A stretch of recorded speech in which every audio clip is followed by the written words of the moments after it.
Ladies and gentlemen, it's time for the greatest rock and roll stories in the universe, all from the fans' perspective.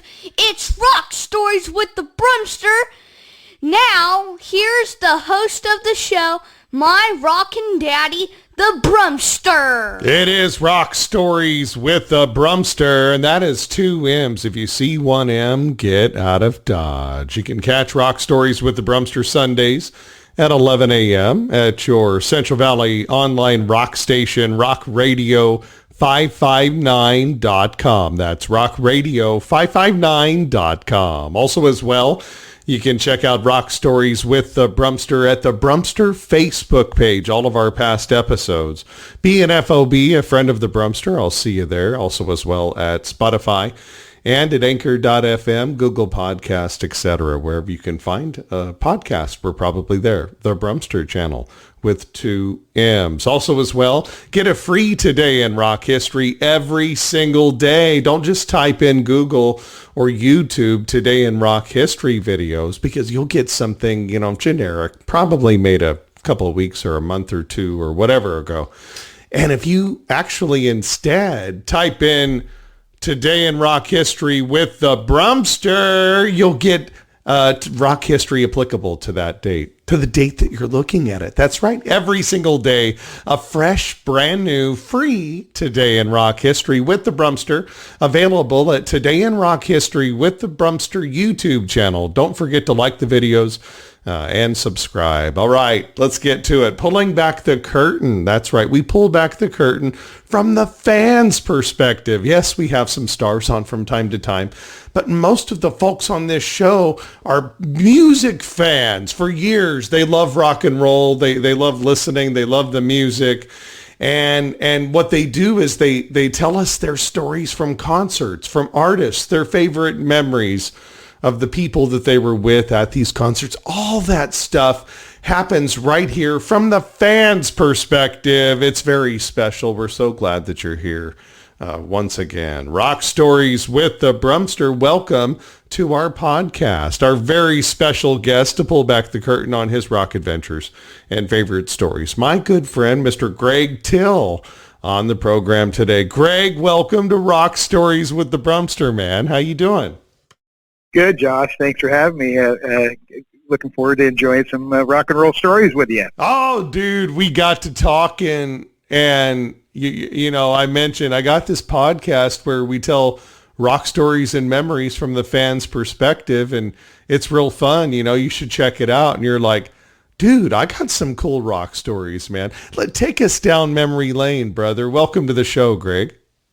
Well, thank you. Well, growing up in the 60s and in high school, graduating in 1975, a lot of that classic music, as we call it now, that I grew up with in the 60s, probably, a little too young to really know what I was listening to. I had a brother 10 years older than I, and so he was obviously well into Beatles, Dylan, Buffalo Springfield, to name a few, and he was also a musician. He started out as a kid playing accordion, and then taught himself piano from that and guitar.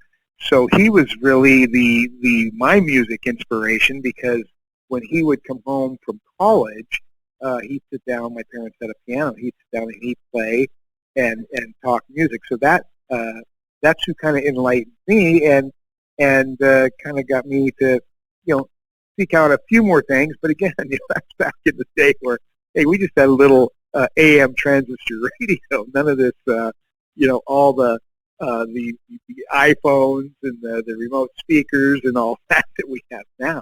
Right. It was high tech, man, right? Yeah. It was mono, not even stereo. So, ours, Beatles, Animals, I to start remembering them, I kind of go like A to Z, but just as like the radio stations down in Southern California, KHJ radio, K-Earth radio, that's what I remember right now. Now, as we speak, I will probably recollect more, but as we got into high school, then there was down there we had KLOS, KMET were our two big rock stations.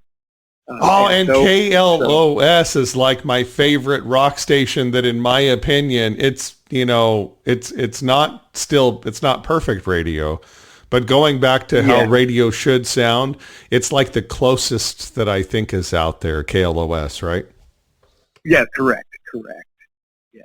Wow. Yeah. And these are legacy stations, right? Like radio was the gateway to make the connection between the listener and the fan to the band, right? Well, sure. And then, music in general, whether it's rock and roll or any kind of music, but, we all, our memories, all your memories are really tied to music, or to an era, or to a song. You listen to a song now, it's like, oh my God, I remember an old girlfriend, or I remember a fun time in elementary school, or a play that we did in junior high school, or that. It's just music really ties us all together. A lot of great memories that music helps you recollect. Oh yeah, it's like a time machine, right? It's completely. I mean, I can remember in my teenage years being a bagger at the grocery store. And, it was not in our immediate neighborhood, so I was in a different neighborhood, not like our school neighborhood and stuff, so meeting different kids that worked there. And this one kid, he kind of turned me on to David Bowie, and so that was the Ziggy Stardust era. And went to a couple concerts with him, and what an absolute fun time. How was David Bowie live, man? Well, it was probably a little more trippy than I was ready for, being so young, but I mean, the music, God, I mean, like one of the songs, 5 years, you kind of relate to it now, like, hey, it feels like we've only got 5 years left and this whole thing's over. That the whole Ziggy Stardust, it was David Bowie, the costumes, the singing, absolutely loved. Oh, that's right. The artistic side of the guy was amazing with the costumes. I mean, on par with Peter Gabriel and stuff, right? On par. Absolutely. Yeah, absolutely. But we, my brother, I had another brother who was just a year older than me. And so in the early 70s, when Elton John became big, I remember my brother going to a concert, I want to say, oh my God, Hollywood Bowl or Universal Amphitheater, but he came back. That was the first concert he'd gone to. We didn't have a lot of money, so we didn't get to go to a lot of events like that. But he was so blown away, and so he bought the album, and we had this record player that my oldest brother he left at home when he went to college, and I remember playing Yellow Brick Road on it, and it was like just sitting in Steve's room and just listen to the songs, and Benny and the Jets, Yellow Brick Road, and oh my God, we just sit there and play it for hours because that was a long album. But what great memories! What great memories! Yeah, and the vinyl is coming back because people are realizing that it is special. That sound, the pops, the crackles, the grooves.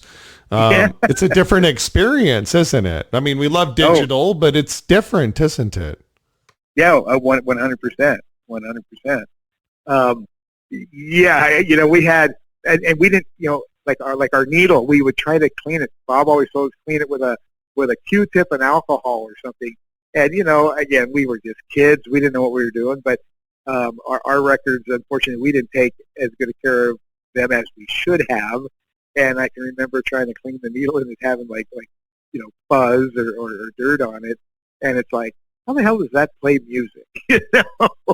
And that was our technology, Josh. That was our technology back then. Like I said, the AM radio, and then just the record player, the phonograph, just with one record on it, and the speaker was right in front of it. And we sit there, we thought that was the most killer stereo ever. Oh, dude, yeah, Thomas Edison's invention, and that's what you guys are rocking with, right?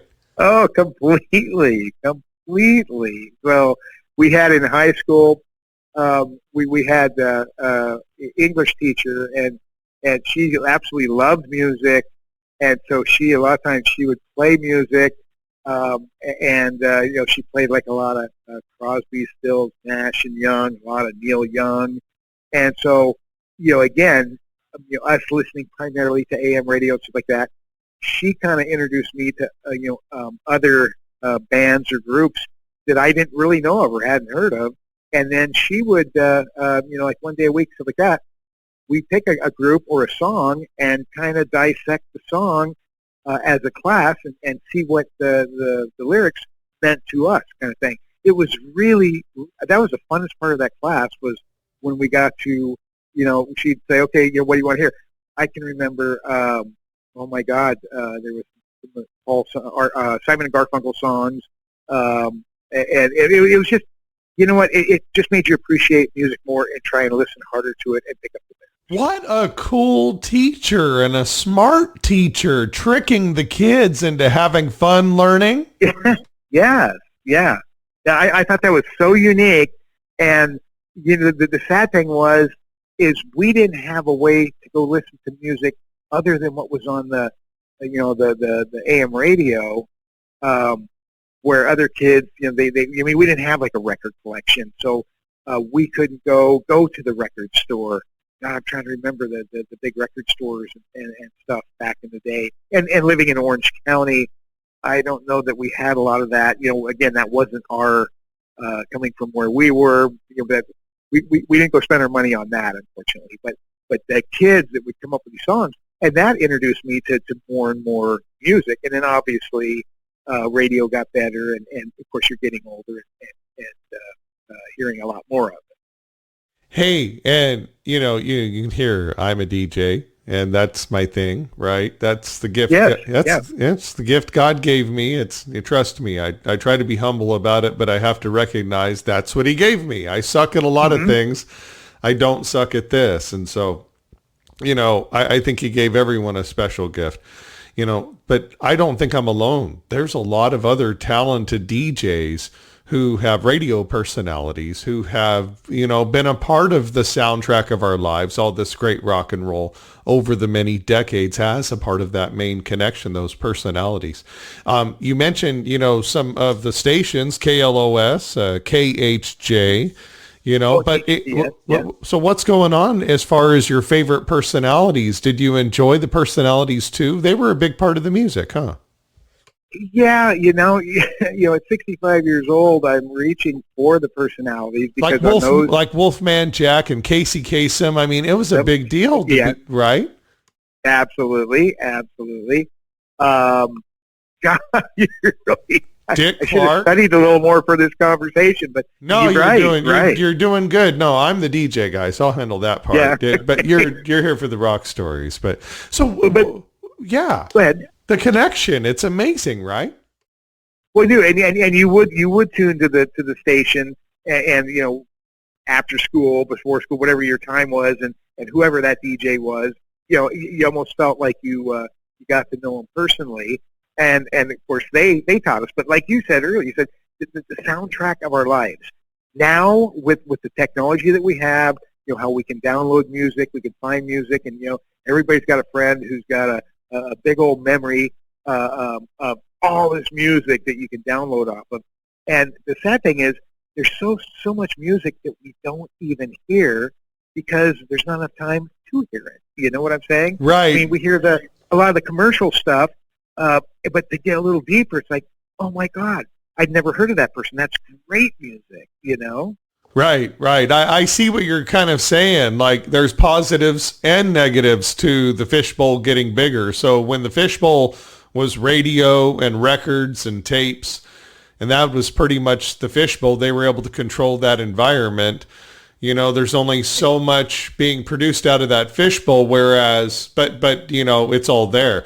But now all of a sudden, it's like a needle in a haystack amongst this gigantic fishbowl of YouTube stars and TikTok stars and everyone online, and just it never ends, right? And so on one hand, there's a ton of talent whenever you do come across one of those people outside of the normal mainstream opportunity-driven music business. And it's great, but they're a needle in the haystack now because there's so many more people going after that dream than before, huh? And so much music. I mean, like I on satellite radio. I always listen to classic rock. It's what I grew up with. Fleetwood Mac. Who doesn't like Fleetwood Mac? But as you switch around and you have from reggae to country to more country rock to, I mean, there's so much, and as you listen, it's like, I could quit my job and just listen to radio 24/7 and still not. It's like, oh my God, I really like this music. I've never listened to this before, But for me to get in the car and drive, I go to classic radio. That's what I know, and you kind of sing along with. Or as you drive, it just puts you in that. Each song takes you to a different spot. That soundtrack takes you to a different spot in your life. Your first girlfriend, maybe a road trip with this, maybe a vacation there, a concert. Oh, going to that concert. I think I mentioned to you before.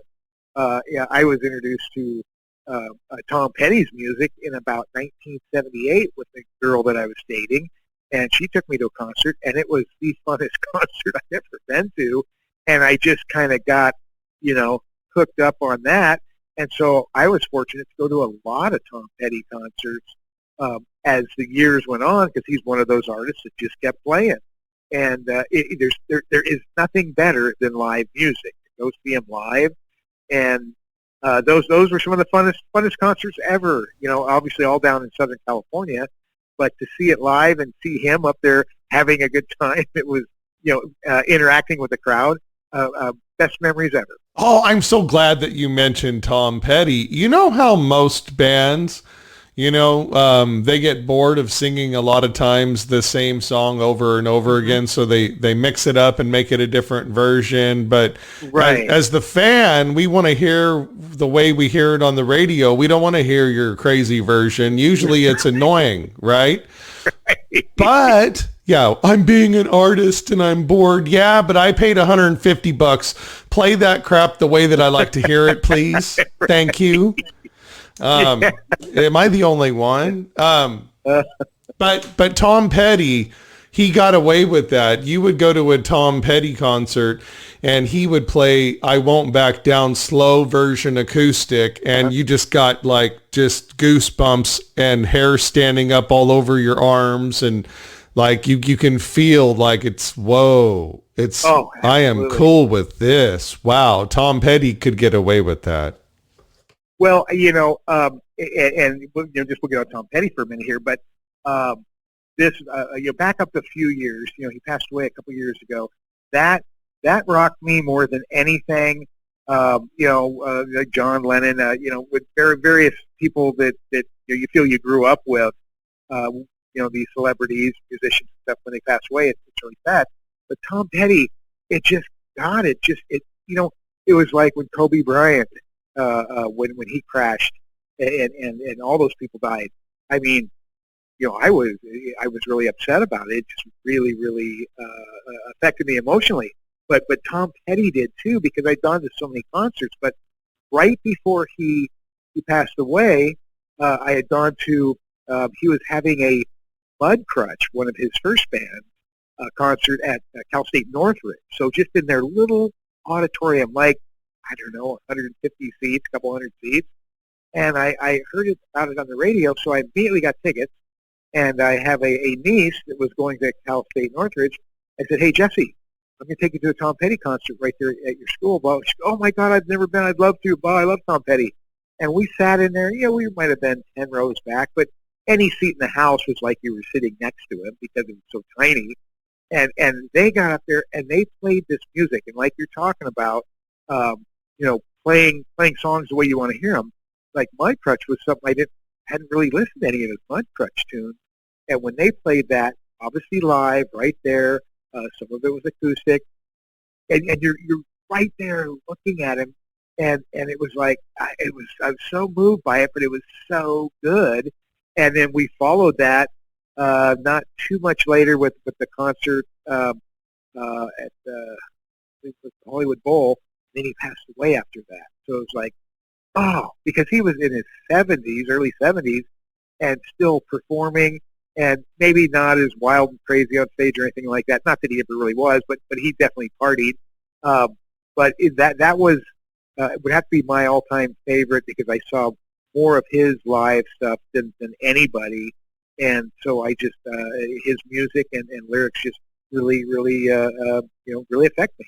And to see Mudcrutch, Tom Petty's original band before the Heartbreakers, to see Mudcrutch and Tom Petty, 10th Road, like you said, is like a front row somewhere else in that place. That venue, 150 feet or so. I mean, oh my gosh, we're not talking a lot of square footage for bodies. So this is super intimate.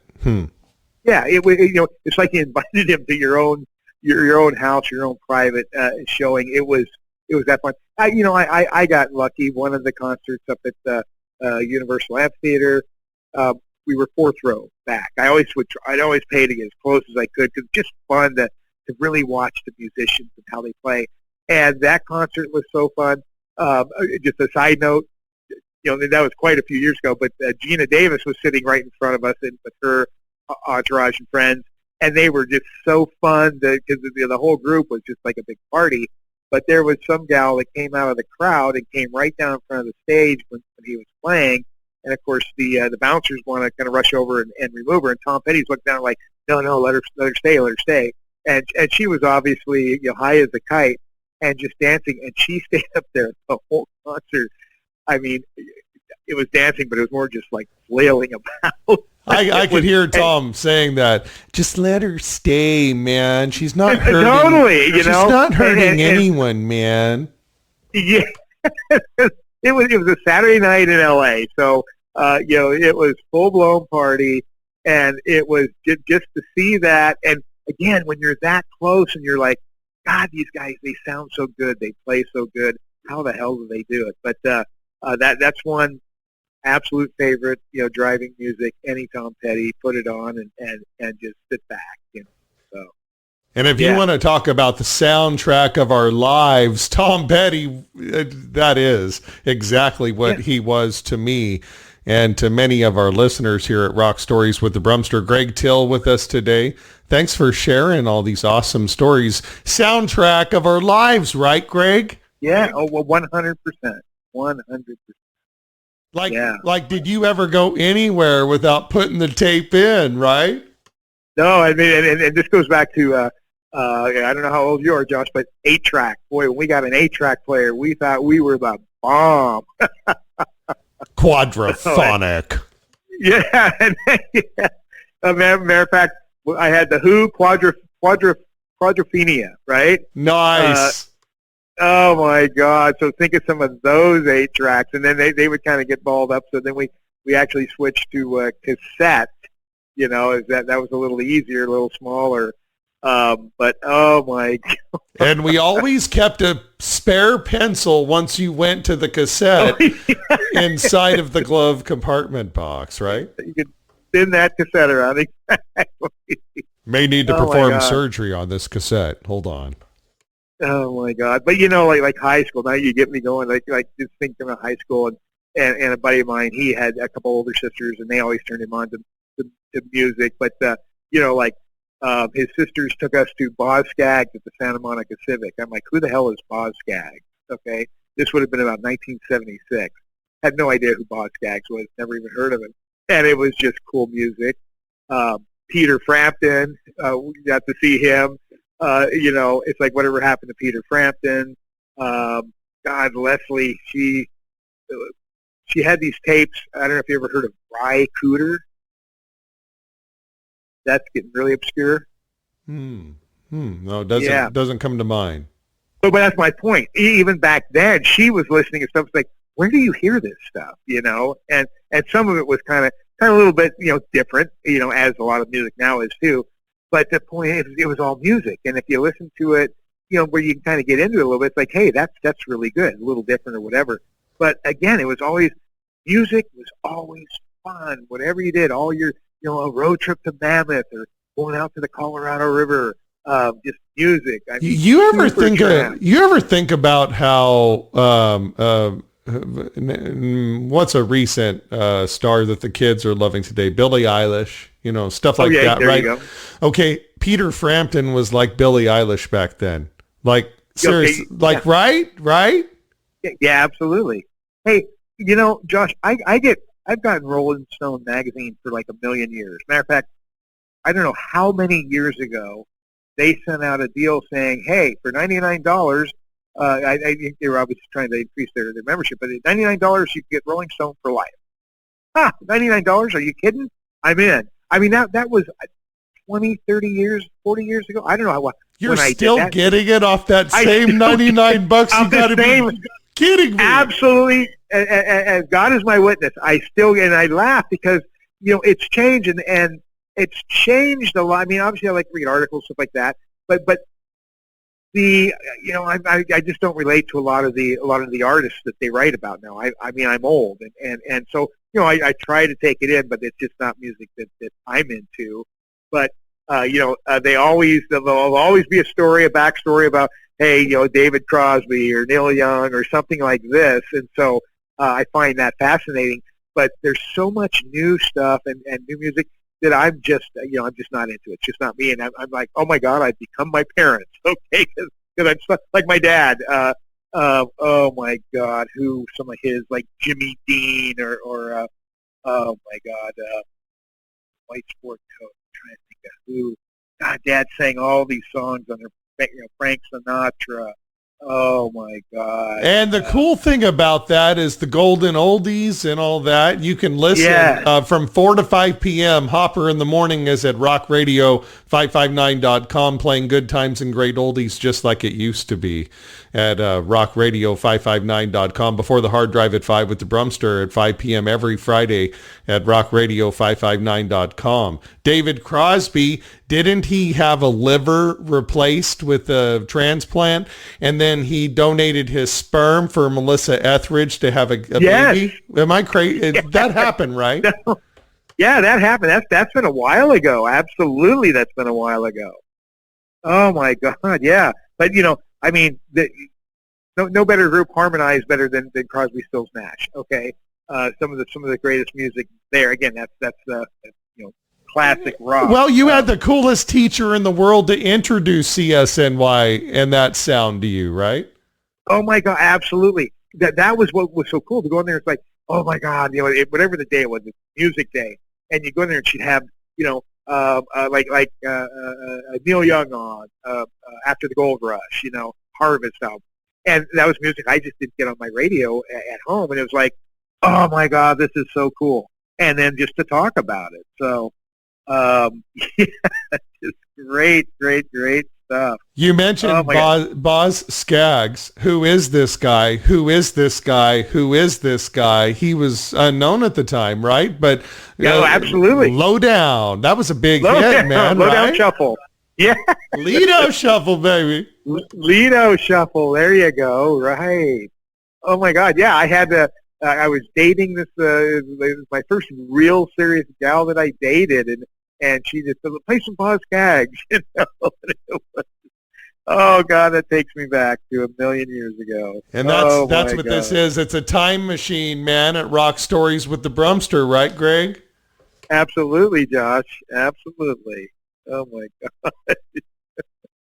Yeah. So no, it is. It's the story of our life. It is the soundtrack of our life, and. Hold on a quick second. I've got to put more dilithium crystals into the resonator. Just a moment. We're going to make sure that we have all of the juice that we need to continue this time machine. Okay, we're ready. Continue. No. Yeah. How much fun, Greg? Like, having these experiences, and when you talk about them and we relive them, it's interesting how the body produces kind of the same emotions almost. I mean, it really does bring you back to that moment in time because you remember how you felt and suddenly you feel the same way again. In that way, it is a time machine. It is, and it works that way. It works that way for everybody. Everybody, you talk to will have a very similar, oh my God, music. I tie music to all my memories, and that's the easiest way to bring them up. I love talking with my older brothers. I mean, we're all getting on, and it's like, so Bob, who is now, he's going to be 75 this year.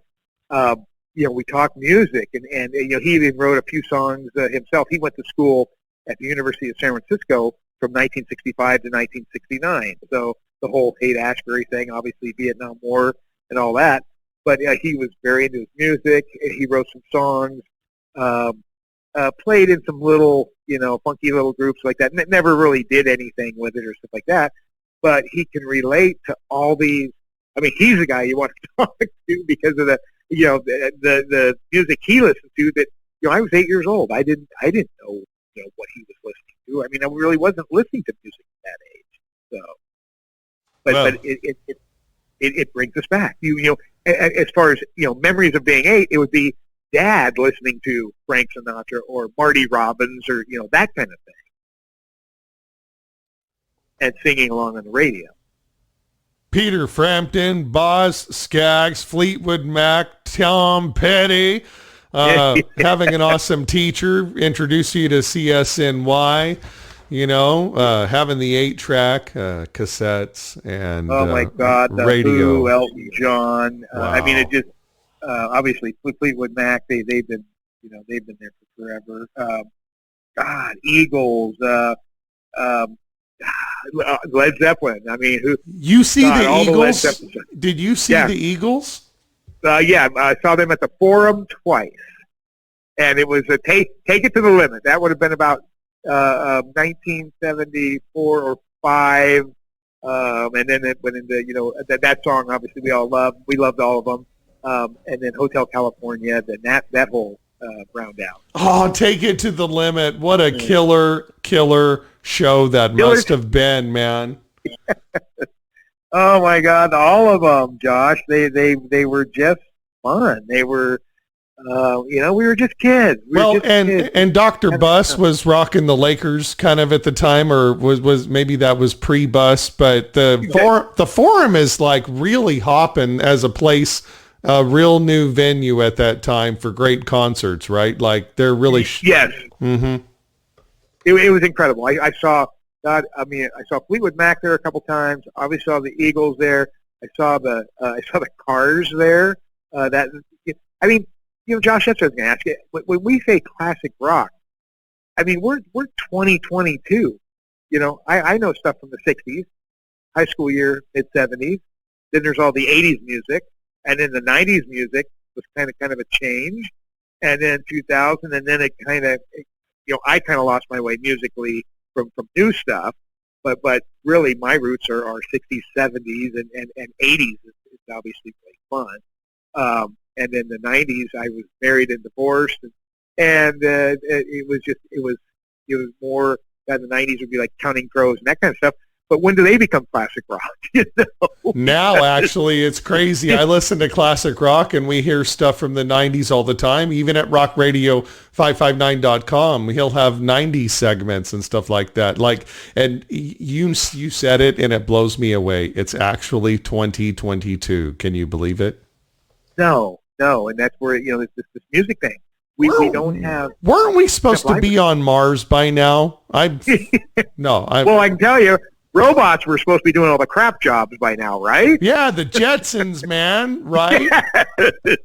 Yes.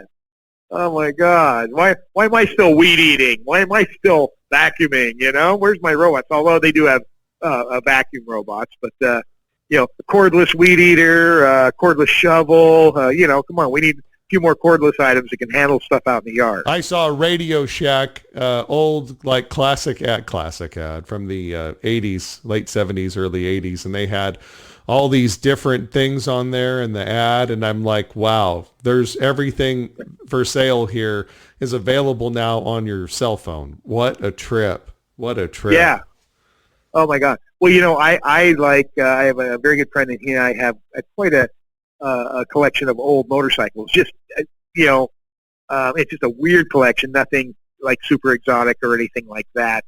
But we go on some of these rides. A lot of our bikes are English bikes, like Triumphs, BSAs, etc. But we'll go on, and these are '60s bikes. So to go on rides with those, I have my helmet is Bluetooth, and so I'll have my phone in my pocket, and I'll listen to '60s music when I ride the bike, and I am in another world. Okay. I am in another. That is the go back machine right there. Oh, the Wayback Machine, the Go Back Machine. I love it. There was a guy I knew once in another job that I had. How many jobs have you had? I'm a DJ. I've had a lot of jobs. No, but I wear a lot of hats. You know that. But had this guy that other paths that I was crossing in a different career at a different time. And he owned a shop. And I would go in and check on him and help him with his business.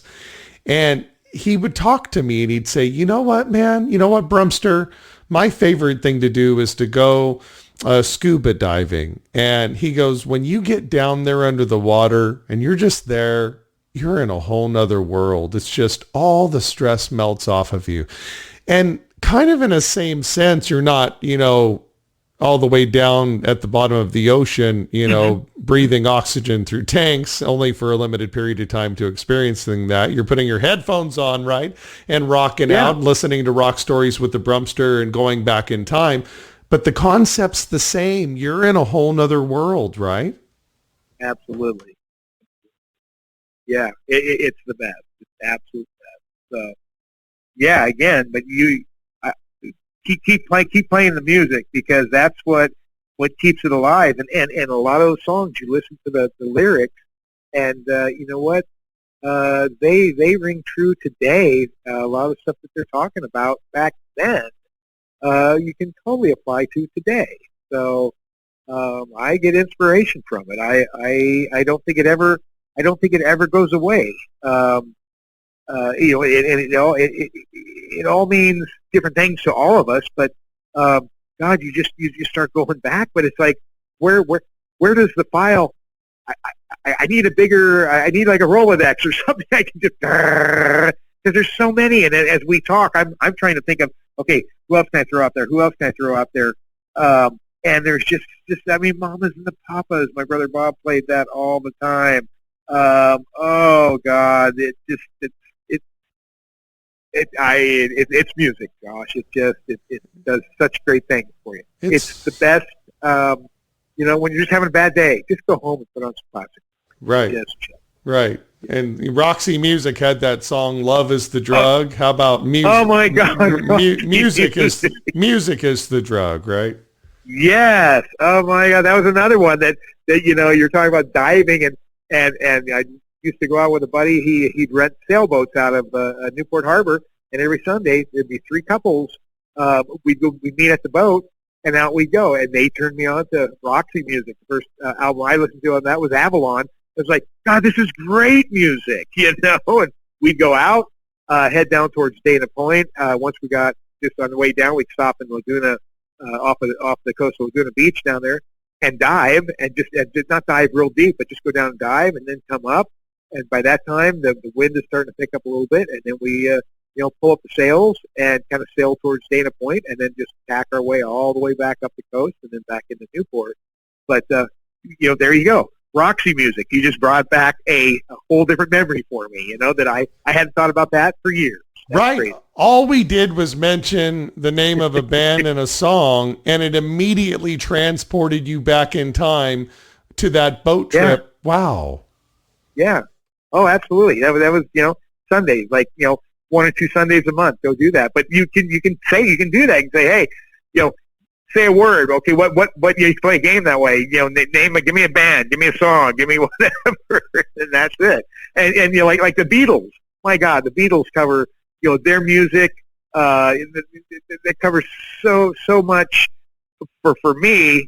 If you start rattling off, you can rattle off songs way better than I can. But you start naming, oh my God, I remember this. Oh my God, I remember that. Because my brother Bob, he always played Beatles songs on his guitar, and it was like, that takes me right back to that right now.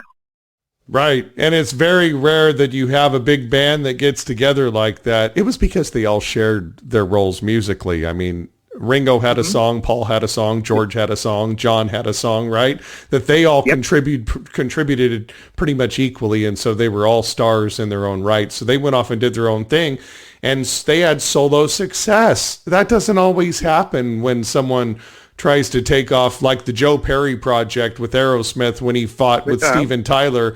Nobody gave a crap about the Joe Perry project because Joe Perry, you're Aerosmith. You belong with Steven. Right. Yes, exactly. Well, even Beatles. I mean, the Beatles weren't together all that long, but it seems like the Beatles have been together for 100 years. Oh, yeah. And I saw Elvis at the grocery store the other day. Their spirit just lives on. Jimi Hendrix, it's like with all the Jimmy shirts that I see all the time and quotes from Jimmy that get put out there, or Jim Morrison from the Doors, you would think that they're all still alive, these stars. They live on through their music. Well, here's a funny note. Jim Morrison, the Doors. Okay. Jim Morrison's girlfriend was my junior high school principal's daughter, if you can believe that. And so his name was Mr. Corson, Columbus Corson, and his daughter, I can't remember her name. But when Jim died, Mr. Corson got pulled into the whole deal to help out, to sort out the estate and blah, blah, blah, blah, blah. But we didn't even know that until he passed away, and then Mr. Corson, until Jim Morrison passed away, then Mr. Corson had to take a leave to go do all this stuff, and that's where we found out, oh my God, his daughter dating Jim Morrison? It's like, oh my God. But that's a small must world have right been there. a very protective and scared father. Yeah. I mean, imagine that era, Gosh. Well, I mean, at that time, the FBI has files on John Lennon, on Jim Morrison for exposing himself in Miami. The FBI has files on him at this time. J. Edgar Hoover, J. Edgar Hoover. Yep, absolutely. So, yeah, again, there's so much music-related history, memories, that just the way it ties together is crazy. It's crazy. Rock Stories with the Brummster, Greg Till, my friend, a friend of the Brummster and FOB. Be an FOB, a friend of the Brummster, and check out this podcast and more at the Brummster Facebook page. Go there today and become a friend of the Brummster. Follow our channel. Greg, we love you, man. I love you. Me, myself, and I. I'm here by myself. What am I saying, right? When I get behind this mic, I can't help myself, dude. I just can't. I love what I get to do and who I get to do it with. You're phenomenal, dude. Thank you, man. All right. Well, I appreciate your time, and look forward to chatting with you soon. Okay. All right. Well, hang on the line for our engineer, Greg, and thank you for being here to share your rock stories with us, bro. Enjoyed it. Thank you. Awesome. Just a moment. Greg Till, FOB, friend of the Brummster with rock memories. Phenomenal. Cool teacher, too, that he had, and a brother introducing him to good rock and roll and music. A dad that was rooted in tunage, Frank Sinatra and all that good stuff. And, his teacher introduces him to Crosby, Stills, Nash & Young, Neil Young. His brother turns him on to cool bands, and he ends up loving and getting to go see Peter Frampton, Boz Scaggs, Lido Shuffle, Memories of Girlfriends, Simon and Garfunkel, Fleetwood Mac concerts, Tom Petty at the Hollywood Bowl, Mudcrutch rocking over at Cal State Northridge in a little teeny tiny, getting to see Tom Petty in a little tiny venue to where it's like right there, just so intimate. Some of these awesome memories, wow. Animals, Beatles, Dylan, Buffalo Springfield, Radio Memories, KHJ, and KLOS. I love it. Back in Time. That's where we take you, right here. This is our podcast, and you can check it out at the Brummster with 2 M's Facebook page. Follow our channel and check out all of our podcasts right there, also as well at Spotify and at rockradio559.com. Thanks for joining us for Rock Stories with the Brummster. Rock on.